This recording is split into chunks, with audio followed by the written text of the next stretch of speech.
Ես նախորդ նիստի հետ կապված հայտարարություն ունեմ անելու, ուրեմն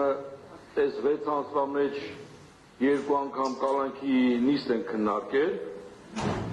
ու 2 անգամ էլ մեղադրյալները կալանքի նիստը մեղադրանքից առաջ եւ հետո իրենց խոսքն են ասել։ Ես հիմա ուզում եմ հասկանամ, որ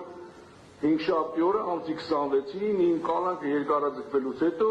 ինչու չթույլատրեցիք ես իմ խոսքը արտահայտեմ,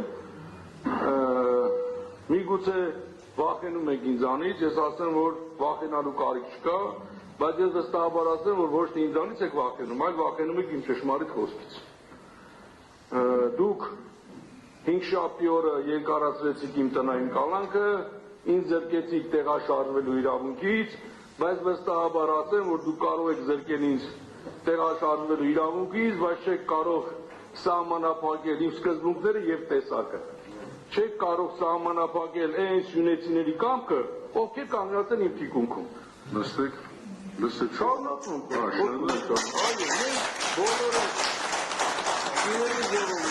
մենք բոլորս ականատես եղանք, որ ամսի 26-ին եւս մեկ անգամ թղթի վրա գրված օրենքը ծնկեց մեկ մարդու հրամանի առաջ։ Ես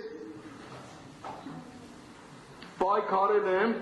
լինեմ բանտում, լինեմ տնային կալանքում, թե լինեմ փողոցում, իմ պայքարը շարունակելու է։ Ես որպես սյունեցին չի ծնկել, ես որպես սյունեցի չեմ ծնկելու ձեր ապօրինի որոշումների առջև, իմ պայքարը շարունակվելու է եւ ես առաջիկայում մասնակցելու եմ խորհրդարական ընտրություններին, պայքարելու եմ այնքան ժամանակ, մինչեւ այս քարոզություններին Ես կնիստանել ասեմ, դուք որտեղ սահմանափակել եք իմ իրավունքը, հարգարժան դատան, այս սահմանափակել եք իմ ընտրողի կամքը, սահմանափակել եք իմ ընտրողի իրավունքը, որտեղ այն մարդիկ, ովքեր ինձ ընտրել են, այսօր սահմանափակել եք իրանց հետ շփումները։ Շնորհակալություն։